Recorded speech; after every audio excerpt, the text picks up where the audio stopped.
Hello friends, welcome to complex concept series season 2। आज का topic है हमारा credit creation by commercial bank. इस टॉपिक का दूसरा नाम समझते हैं जिसमें से कंफ्यूजन क्रिएट होगा। Credit creation by commercial bank का एक और नाम है money creation by commercial bank.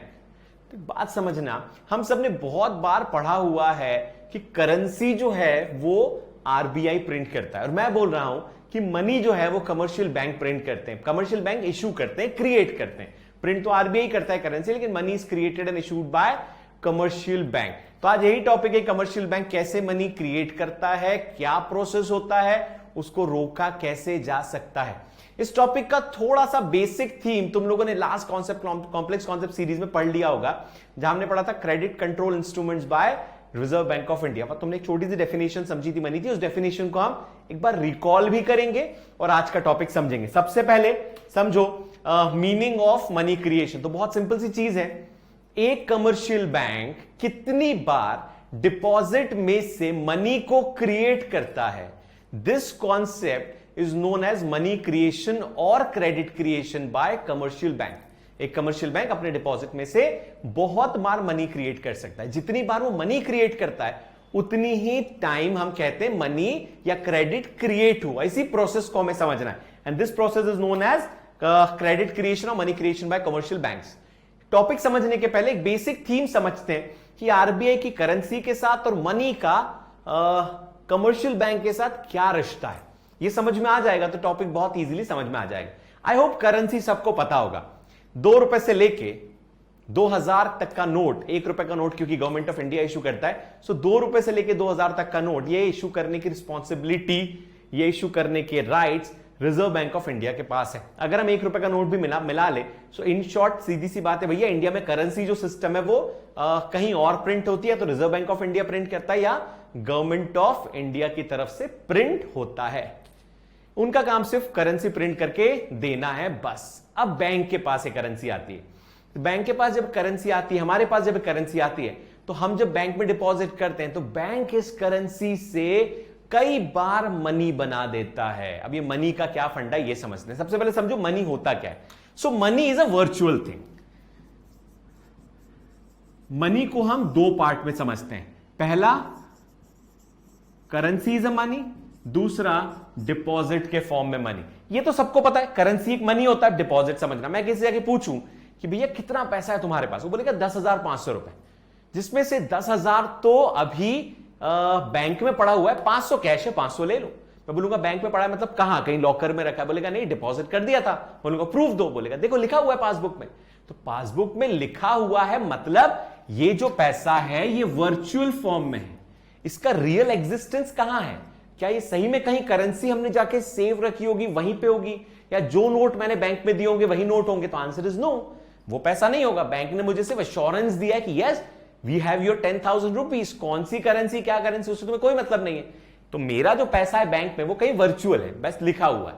अब वो पैसा कहीं और घूम रहा है, मैं सिर्फ मान रहा हूं कि मेरा पैसा है। तो मनी वर्चुअल फॉर्मेट में होती है, मनी कैश फॉर्मेट में भी होती है। सो ये फिजिकल फॉर्मेट हो गया मनी का, और ये वर्चुअल फॉर्मेट, दोनों फॉर्मेट मिला के मनी बनता है। और ये जो फॉर्मेट है यही है reason for multiple times money creation का। चलो एक छोटी सी स्टोरी के साथ समझते हैं मनी क्रिएशन। ज्यादा आसान होता है चीजें जब हम कहानी के साथ सुने तो कहानी शुरू करते हैं छोटी सी स्टोरी के साथ। ए नाम का एक बंदा है, उसके पास 1 लाख रुपए है। उसने बोला मैं अपने बैंक में डिपॉजिट करूंगा।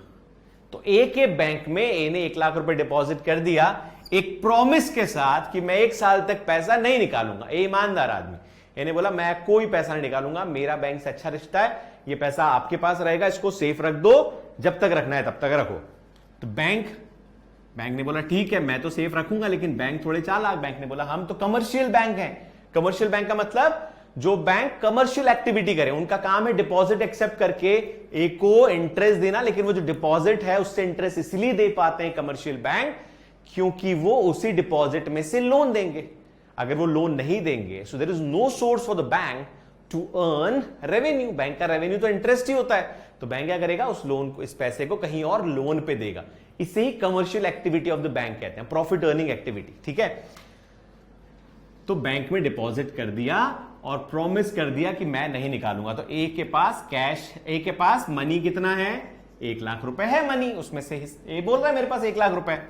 अब एक बी नाम का बंदा इकोनॉमी में आया, उसने बोला मुझे लोन चाहिए 1 लाख रुपए का।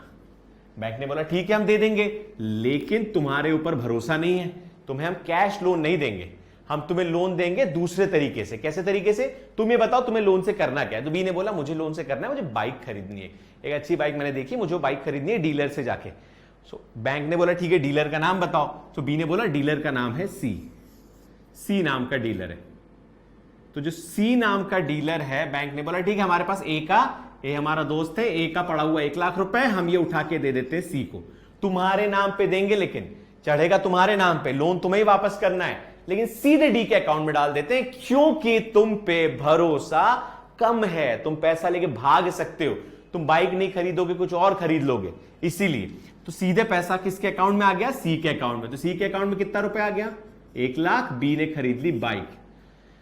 तो इकोनॉमी में 1 लाख रुपए इनके पास है, ए साहब के पास 1 लाख रुपए हैं सी साहब के पास। सी ने बोला ठीक है, दोनों के पास अपना अपना पैसा है, ये भी झूठ नहीं बोल रहा है, ये भी झूठ नहीं बोल रहा है, दोनों के पास पैसा है, लेकिन सच में 1 ही लाख रुपए। सो करेंसी 1 लाख, मनी कितनी बार, 2 बार क्रिएट हो गई। सी ने बोला ठीक है मुझे भी, हमारा भी रिश्ता बैंक से अच्छा है, कोई पैसा नहीं निकालेंगे। उतने में डी गया बैंक के पास, डी ने बोला मुझे तो लोन चाहिए, कितने का, 1 लाख रुपए का। बैंक ने बोला ठीक है हमारा सी का पैसा रखा हुआ है, लेकिन किससे चाहिए, डी ने बोला ई से। तो बैंक ने बोला ठीक है हम सीधे ई को पैसा दे देंगे 1 लाख रुपए। तो पैसा किसके पास आ गया, ई के पास। तो इकोनॉमी में 1 लाख यहां, 1 लाख यहां, 1 लाख यहां जनरेट हो गया। सो इकोनॉमी में जनरेट हो गया 3 लाख। एक्चुअली इकोनॉमी में कितना है, 1 लाख। इसी पैसों से हमने 3 बार जनरेट कर दिया। तो जितनी बार, 3 टाइम्स, जितनी बार एक करेंसी मनी में कन्वर्ट होती है, जितने टाइम्स हम क्रिएट कर पाते हैं एक बैंक, उसे कहते हैं मनी का क्रिएशन। तो बैंक ये क्यों कर पा रही है, क्योंकि बैंक के पास लोन है, बैंक को लोन देना है, बैंक के पास पैसा डिपॉजिट आया है। सो डिपॉजिट से ही हम मनी को क्रिएट करते हैं। सबके पास वर्चुअल है, सबको पता है, सब मान रहे हैं कि सबके पास 1-1 लाख रुपए। सच्चाई में 1 लाख रुपए किसी के पास भी नहीं, 1 लाख रुपए बैंक के पास, बैंक निकाल के देगा। ये पूरा सर्कस बैंक का, जो इधर से लेके उधर देना, उधर से लेके इधर देना, इसी सर्कस का रिवॉर्ड है प्रॉफिट, इसी सर्कस का रिवॉर्ड है बैंक की इंटरेस्ट अर्निंग। तो ये कॉन्सेप्ट, ये लॉजिक समझ में आएगा बैंक कैसे क्रिएट करता है। चलो अब इसको समझते हैं थियोरी के साथ। सबसे पहले एक बात, अजम्पशन याद रखना इस पूरी थ्योरी का। पहला अजम्पशन है जो तुम्हें बोर्ड में लिखने के लिए भी काम में आएगा, समझने के लिए भी काम में आएगा। First assumption is all banking system is one single unit. अब हम अलग अलग बैंक्स की बात नहीं करते, हम बोलते हैं एक ही बैंक है, क्योंकि इंटरनली बैंकिंग सिस्टम की हम बात करेंगे। हम किसी बैंक की, क्योंकि पैसा बैंक में ही आना है। जैसे ए ने पैसा ए के अकाउंट से निकल के सी के अकाउंट में गया, सी के अकाउंट से निकल के ई के अकाउंट में गया, तो अकाउंट टू अकाउंट ही पैसा हुआ। सो सारा बैंकिंग सिस्टम एक ही यूनिट है। और दूसरा इससे रिलेटेड है कि जो ट्रांजैक्शंस होंगे वो कैश ट्रांजैक्शन नहीं होंगे। हम किसी बी को या डी को पैसा देने ही नहीं वाले। हम पैसा किसको देंगे, हम पैसा उठा के देंगे सीधे या तो सी को या ई को, मतलब पैसा अकाउंट टू अकाउंट ट्रांसफर हो जाएगा। The first assumption is all banking system is one single unit known as banking system, and the second assumption all transaction are passing through and routed through commercial bank. There is no separate cash activity in the economic system. कोई अलग से cash activity नहीं होने वाली, नहीं कर सकते हम, सारा ट्रांजैक्शन बैंक से होगा। ये थ्योरी को समझने के लिए, ट्रांजैक्शन समझने के लिए जरूरी है। चलो अब नेक्स्ट देखते हैं जल्दी से, प्रोसेस क्या होता है क्रेडिट क्रिएशन का। अभी जो हमने समझा सेम प्रोसेस है, बस इस प्रोसेस में एक लॉजिक आ जाता है, वो लॉजिक है एलआरआर। तो एक होता है डिपॉजिट, हमने लास्ट क्लास में समझा था, लास्ट कॉम्प्लेक्स कॉन्सेप्ट में। एलआरआर क्या होता है, LRR is CRR plus SLR.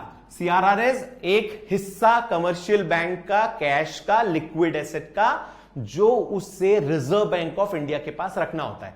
So her commercial bank को अपने कैश का, लिक्विड एसेट का एक सर्टेन प्रपोर्शन, एक सर्टेन हिस्सा किसको देना होता है, reserve Bank of India. Same SLR क्या होता है, खुद के पास अलग निकाल के रखना होता है जब कभी गवर्नमेंट सिक्योरिटी में इन्वेस्ट करना होता है वहां इन्वेस्ट कर सकते हैं। हमने समझा था लास्ट क्लास में CRR and SLR, last complex concept series देख लेना अगर नहीं पता तो।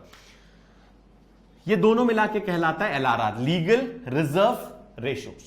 सो डिपॉजिट हुआ, उसमें से LRR कंपल्सरी है निकालना। यही वो की है, यही वो इंस्ट्रूमेंट है, यही वो तरीका है जिससे कमर्शियल बैंक के क्रेडिट क्रिएशन पे हम RBI लगाम लगा सकती है, टाइट कर सकती है, चेक रख सकती है।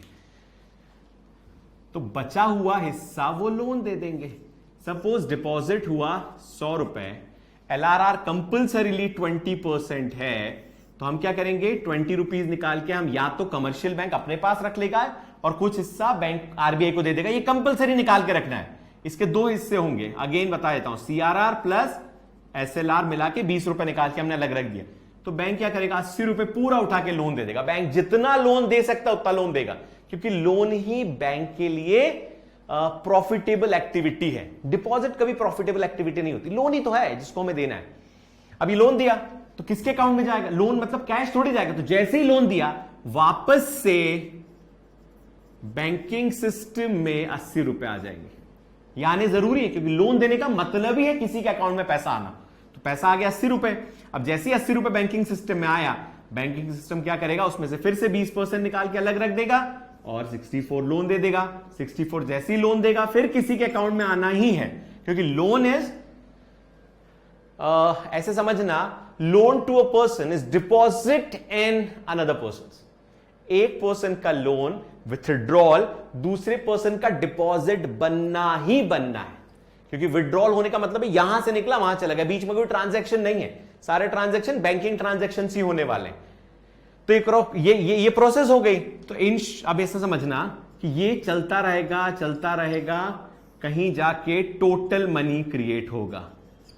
हमें ये समझना है टोटल मनी कितना क्रिएट होगा। तो हमें क्या करना है, 100 प्लस 80 प्लस 64 प्लस आगे जाके होगा 51.2 एंड सो ऑन। हमें ये चीजें प्लस करते जानी।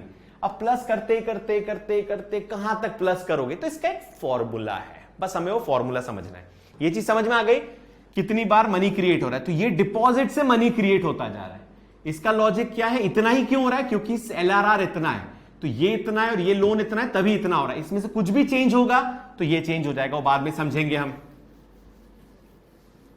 चल, तो हमें क्या करना है, टोटल मनी कितना क्रिएट हुआ, तो हमें समझना है 100 plus 80 plus 64 plus 51.2 and so on.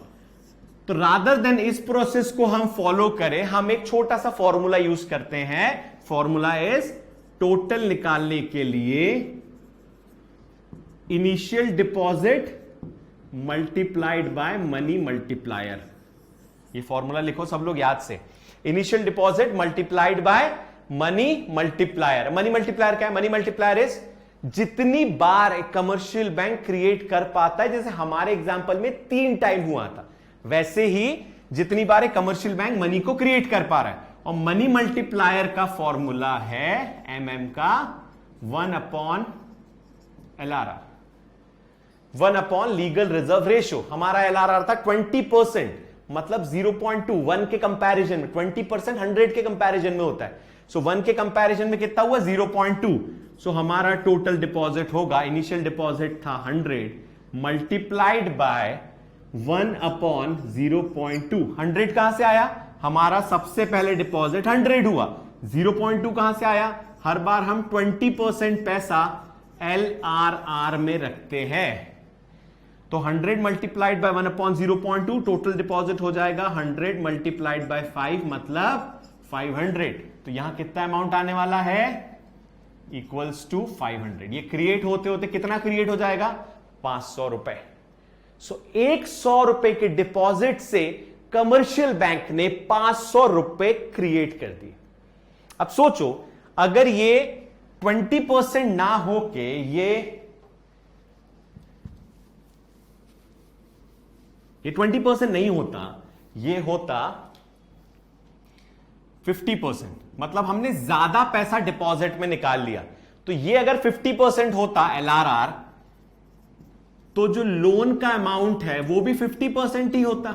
अगर 50% हमने अलग निकाल के रख दिया तो हम सिर्फ 50% लोन देंगे, तो डिपॉजिट भी 50% ही आएगा। जहां पहले 80 रुपीज डिपॉजिट आ रहा था, अब कितना आएगा? 100 में से 50 डिपॉजिट, मतलब 50 ही कैश क्रिएट होगा। इस 50 में से फिर से 25 डिपॉजिट, 25 में से फिर से 12.5 डिपॉजिट। इन शॉर्ट जो प्रोसेस पहले, ध्यान से देखना, 100 प्लस 80 प्लस 64 प्लस 51.2 था, अब वो प्रोसेस कम होके कितना हो गया? 100 प्लस 50 प्लस 25 प्लस 12.5। सपोज करो ये 10% ही होता तो हम लोन कितना दे पाते? 90%। बढ़ा दिया तो प्रोसेस क्या बन जाती? तो तीसरी प्रोसेस बन जाती 100 प्लस 90, क्योंकि 90 लोन जाता तो 90 वापस कैश आता, प्लस 81। तो प्रोसेस बड़ी हो गई। इस बार क्यों बड़ी हो गई देख रहे हो? पहले हमने 80 रुपीज कम क्रिएट करा, अब बहुत ज्यादा क्रिएट करा, यहां कम क्रिएट करा। मतलब हम जितना ज्यादा एलआरआर निकाल के रखेंगे उतना कम लोन जाएगा, उतना कम मनी क्रिएट होगा। मतलब एलआरआर अगर ज्यादा है, एलआरआर अगर 0.1 है, तो हम कैलकुलेट करके देख लेते हैं, फाइनली कंक्लूड करते हैं चीजों को। एलआरआर अगर 0.1 है तो देखते हैं कितना आ रहा है।